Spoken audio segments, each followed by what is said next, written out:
தமிழால் இணைந்த தமிழ் இதயங்கள் அனைவருக்கும் எனது வணக்கம். நான் உங்கள் கேடிஆர். என்னதான் நல்லா சாப்பிட்டாலும் நல்லா தூங்கினாலும் சில நேரங்கள்ல காலமே எந்திரிச்சதுல இருந்து உடம்பு ரொம்ப டயர்டா இருக்கும். அது மட்டும் இல்லாம எதையுமே செய்ய பிடிக்காம ஒரு மாதிரி மந்த நிலையில இருக்கும். இது ஏன் நடக்குது? இதை எப்படி இயற்கை முறையில சரி செய்யலாம்? இத பத்தி தான் இந்த வீடியோல நம்ம பார்க்க போறோம். அதுக்கு முன்னாடி இதுவரை நீங்க நம்மளுடைய சேனலை சப்ஸ்கிரைப் பண்ணலன்னா சப்ஸ்கிரைப் பண்ணிக்கோங்க. பக்கத்துல இருக்கக்கூடிய பெல் ஐகானையும் கிளிக் பண்ணி வாங்க வீடியோக்குள்ளாடி போலாம்.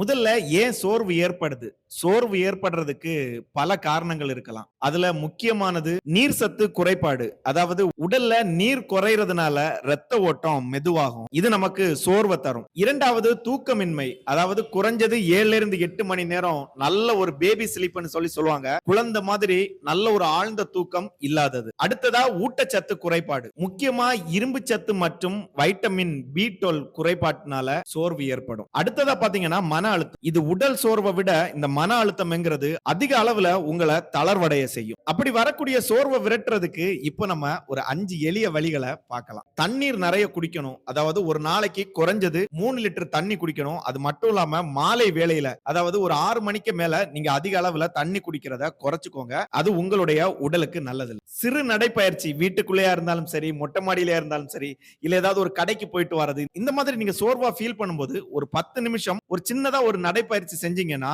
அது ரத்த ஓட்டத்தை சீராக்கி புத்துணர்ச்சியை தரும். மூணாவது ரொம்ப முக்கியமானது கஃபீன் அளவை குறைக்கணும். அதாவது டீ காஃபி குடிக்கும் போது அந்த நேரத்துல நமக்கு ஆற்றலை தரும். அது முடிஞ்சு கொஞ்ச நேரத்திலே நமக்கு இன்னும் அதிக சோர்வை தருங்கிறது நிறைய பேருக்கு தெரியாத ஒரு விஷயம்.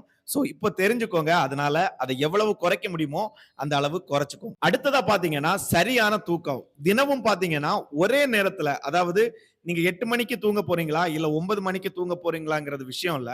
ஆனா தினமும் அதே நேரத்துல தூங்குறதுக்கு பழகிக்கோங்க. அடுத்ததா பாத்தீங்கன்னா பவர் நேப். மதியம் ஒரு 15 இருந்து 20 நிமிஷம் ஒரு குட்டி தூக்கம் போட்டீங்கன்னா உங்களுடைய மூளை புத்துணர்ச்சி பெறும். இதனால நீங்க சுறுசுறுப்பா இயங்கலாம். அடுத்ததா சோர்வை நீக்கி ஆற்றலை தரக்கூடிய உணவு வகைகள். நட்ஸ் மற்றும் விதைகள். பாதாம், வால்நட், பூசணி விதை இதை எடுத்துக்கிட்டீங்கன்னா உங்களுக்கு புத்துணர்ச்சி கிடைக்கும். அடுத்ததா வாழைப்பழம். இதுல இருக்கக்கூடிய பொட்டாசியம் உங்களுக்கு உடனடியான ஆற்றலை தரும். அதான் சின்ன வயசுல எல்லாம் பாட்டி தாத்தா நீங்க டயர்டா ஃபீல் ஆனாலே உடனே பழத்தை எடுத்து சாப்பிடுறான்னு சொல்லுவாங்க. அடுத்ததா கீரை வகைகள். இது பாத்தீங்கன்னா இரும்பு சத்து குறைபாட்டை போக்குறதுக்கு வாரத்துக்கு 3 நாளாவது இந்த கீரை வகைகளை எடுத்துக்கோங்க. அடுத்ததா பாத்தீங்கன்னா ஓட்ஸ். இதுல இருக்கக்கூடிய நார் சத்து சர்க்கரை அளவை சீரா வச்சு நமக்கு நாள் முழுவதும் எனர்ஜியை தர்றதுக்கு உதவியா இருக்கும். முக்கியமா ஒண்ணு தெரிஞ்சுக்கோங்க.